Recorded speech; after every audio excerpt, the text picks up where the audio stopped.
आगे बताने जा रहा हूँ कि प्लेन मिरर में आपका इमेज कैसे बनता है। तो प्लेन मिरर में दो तरह से ऑब्जेक्ट हो सकते हैं। एक होता है object point object. Point object सबसे पहले हम लोग देखेंगे कि इसको बोलेंगे, और दूसरा होगा एक्सटेंडेड ऑब्जेक्ट। ठीक है, तो अगर हम कोई भी ऑब्जेक्ट को अगर पॉइंट में अगर हम उसको डिनोट कर रहे हैं, मान लेते हैं कि ऑब्जेक्ट जो है मेरा एक पॉइंट फॉर्म में है, ठीक है, तो उस पॉइंट का इमेज जो है वो प्लेन मिरर में कैसा बनेगा और कहाँ बनेगा। ठीक है, पहला ये पढ़ना है मेरा, यानी कि ये इमेज फॉर्मेशन जो है प्लेन मिरर में वो दो तरह का होगा। एक पॉइंट ऑब्जेक्ट के लिए, जिसको यहाँ पे मैं हाईलाइट कर रहा हूँ, ये पॉइंट ऑब्जेक्ट के लिए, और दूसरा मैं बताऊंगा एक्सटेंडेड ऑब्जेक्ट के लिए। ठीक है, तो सबसे पहले आइए हम लोग देखते हैं कि पॉइंट ऑब्जेक्ट का इमेज हम लोग कैसे बनाते हैं। तो इसको हम लोग सबसे पहले हम यहाँ पे एक प्लेन मिरर लेते हैं। मान लेते हैं ये मेरा प्लेन मिरर है, जिसका नाम देते हैं हम x, और ये नाम दिया इसका y। ठीक है, x y मान लिया कि एक प्लेन मिरर है, और यहाँ पे एक मेरा ऑब्जेक्ट जो है वो पॉइंट फॉर्म में है। ये मेरा ऑब्जेक्ट है जिसको हम लोग पॉइंट फॉर्म में दिखा रहे हैं। इस ऑब्जेक्ट का हम नाम दे देते हैं, मान लीजिए इसका नाम हम दे दिए आपको a। ठीक है, तो अब क्या होगा कि किसी भी ऑब्जेक्ट से बहुत सारे लाइट निकलते हैं जो कि रिफ्लेक्ट होकर आपके आंख पर पड़ते हैं, जिसके कारण आप उसको देख पाते हैं। यानी कि दुनिया में आप कोई भी चीज़ इसलिए देख पाते हैं कि उस ऑब्जेक्ट पे सन का लाइट आता है, और वहाँ से वो ऑब्जेक्ट जो है लाइट रिफ्लेक्ट करता है जो कि आपके आंख पर पड़ता है, और उस रिफ्लेक्शन ऑफ लाइट के कारण जो आपके आंख पर इमेज बनता है, यानी इंटरसेक्शन पॉइंट जो होता है जो इमेज बनाता है, उसी कारण आप उस ऑब्जेक्ट को देख पाते हैं। अगर आप किसी ऑब्जेक्ट को रेड कलर में देख पा रहे हैं तो इसका मतलब ये है कि वो, आप जानते हैं, सब लोग जानते हैं, आप लोग सब लोग प्रीवियस क्लास में आप लोग पढ़ भी चुके होंगे कि 7 कलर का ये आपका जो वाइट लाइट है या सनलाइट है वो मिक्सचर होता है। तो अगर आप मान लीजिए कि आपको अगर ग्रीन कलर दिख रहा है तो उसका मतलब क्या है कि वो ऑब्जेक्ट जो है वो बाकी 6 कलर को क्या किया, ऑब्जर्व किया, और केवल ग्रीन कलर को ही रिफ्लेक्ट किया आपके आँख की तरफ, जिसके कारण आप उसको ग्रीन कलर में देख पा रहे हैं। ठीक है, तो उसी तरह से अगर हम यहाँ पे पॉइंट ऑब्जेक्ट मान लेते हैं, पहला ऑब्जेक्ट ए है, तो इस पर कुछ रोशनी आ रहा होगा, कुछ प्रकाश हो रहा होगा, इस पर भी आया होगा, सन का लाइट पड़ रहा होगा, और ये लाइट को क्या किया होगा, रिफ्लेक्ट किया होगा। तो अगर इसके सामने अगर मिरर है तो ये अपना लाइट किधर रिफ्लेक्ट करेगा, मिरर की तरफ। तो अब यहाँ पे क्या होता है कि यहाँ से ये जो रे निकलता है वो मिरर की तरफ चलता है। तो मान लेते हैं कि पहला रे जो है वो मेरा सीधा चला। ठीक है, तो ये कौन सा रे हुआ, इंसिडेंट रे। ठीक है, तो पहला रे अगर मेरा इंसिडेंट रे है तो अब ये जो मेरा क्या है, मिरर है, तो वो क्या करेगा, उस रे को रिफ्लेक्ट करेगा। तो आप सब लॉज ऑफ रिफ्लेक्शन में पढ़ चुके हैं कि जितना एंगल आई का होगा उतना ही एंगल क्या होना चाहिए, आर, यानी इंसिडेंट एंगल और रिफ्लेक्टेड एंगल आपस में क्या होना चाहिए, इक्वल। तो ये देखिए यहाँ पे एंगल कितना बन रहा है, 90 डिग्री का। अगर ये मेरा इंसिडेंट एंगल है तो रिफ्लेक्टेड एंगल भी कितना होगा, 90 डिग्री का। यानी कि सेम रे वापस में क्या हो जाएगा, रिटर्न कर जाएगा। ठीक है, यानी कि ये रे जो 90 डिग्री पे गया था, क्योंकि 90 डिग्री पे जो रे होगा जिस डायरेक्शन में जाएगा उसी डायरेक्शन में क्या होगा, वापस आ जाएगा, है ना, क्योंकि दोनों का एंगल कितना होना चाहिए। अगर इसको हम आई से दिखाते हैं, ये आई में 90 हुआ, तो यहाँ पे आर मेरा भी कितना हुआ, ये भी मेरा कितना हुआ, 90 ही हुआ ये एंगल। ठीक है, तो यानी कि ये मेरा इंसिडेंट रेज और ये मेरा रिफ्लेक्टेड, इसको हम यहाँ पे नाम दे देते हैं बी। यानी ए बी जो है वो मेरा इंसिडेंट रे है, और बी ए जो है वो मेरा रिफ्लेक्टेड रेज है। ठीक है, अब मान लेते हैं सेकंड रे जो है कुछ एंगल पे चलता है, दूसरे एंगल पे। तो ये मेरा मान लेते हैं इस एंगल पे आया, इस एंगल पे आया। तो अब जिस एंगल पे ये आया होगा, मान लेते हैं 30 डिग्री या 35 डिग्री या 40 डिग्री या 45 डिग्री मान लेते हैं 45 डिग्री। 45 डिग्री पे आया, 45 डिग्री पे ही क्या होगा, रिफ्लेक्ट होगा, यानी कि ये इधर रिफ्लेक्ट होगा। यानी अगर इसको नाम देते हैं ए सी, ठीक है, और यहाँ पे डी कर देते हैं। ठीक है, तो ए सी मेरा जिस एंगल से गया होगा उसी एंगल से क्या होगा, सी डी जो है वो रिफ्लेक्ट किया। यानी ए सी जो है इंसिडेंट रे है, और सी डी जो है क्या है, दूसरा रिफ्लेक्टेड रे है। तो यानी पहला इंसिडेंट रे क्या था, ए बी, पहला रिफ्लेक्टेड रे क्या था, बी ए, दूसरा इंसिडेंट रे क्या है, ए सी, और दूसरा रिफ्लेक्टेड रे क्या है, सी डी।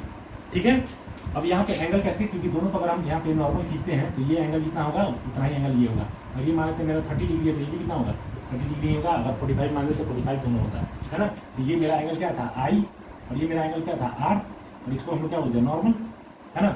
तो अब यहाँ पे हम देख रहे हैं कि कोई भी रे जो है, इंसिडेंट रे और रिफ्लेक्टेड रे, अब यहाँ पे इसको अगर हम पीछे, क्योंकि मिरर प्लेन मिरर है, अगर इसको हम पीछे वर्चुअली खींचते हैं, ठीक है, पीछे वर्चुअली इसको हम लोग एक्सटेंड करते हैं, बढ़ाते हैं, इस तरह से, और इसको भी हम लोग बढ़ाते जाते हैं सीधे इस तरह से।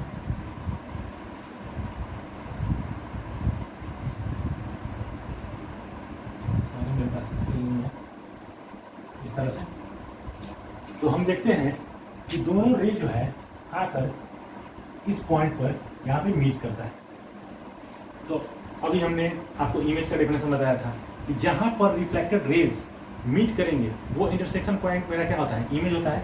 तो अगर हम इस पॉइंट से दो रेज जो मेरा चला था वो दोनों रिफ्लेक्शन के बाद वहाँ से मिलता हुआ प्रतीत हो रहा है, यानी वहाँ पे जाकर इंटरसेक्ट कर रहा है वर्चुअली।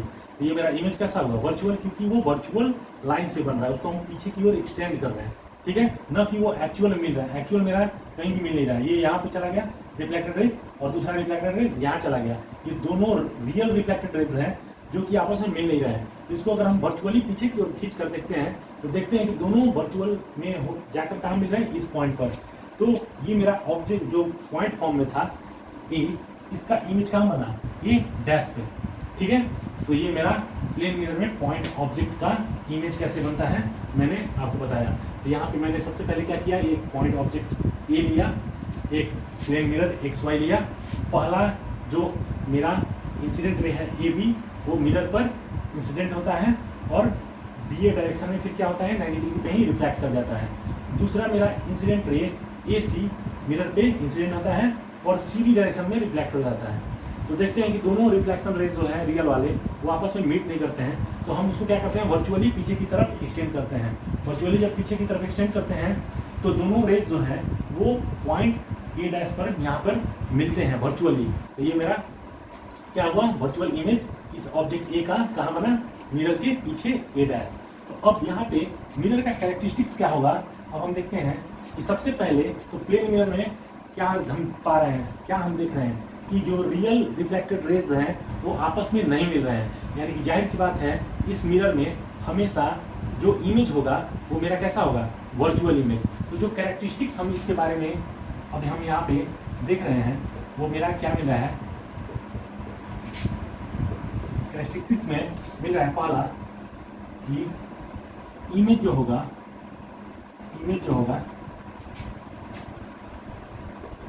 वो कैसा होगा, वर्चुअल, ठीक है।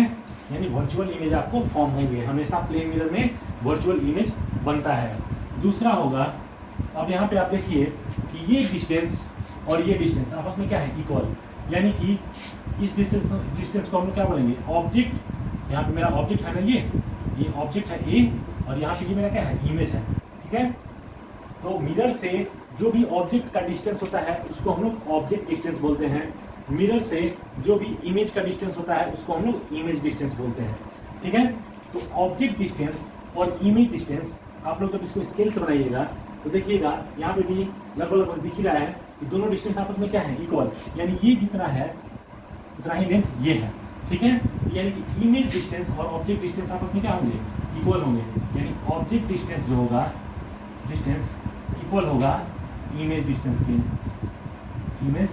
डिस्टेंस के। ये इसका दूसरा कैरेक्टरिस्टिक्स हुआ, ठीक है।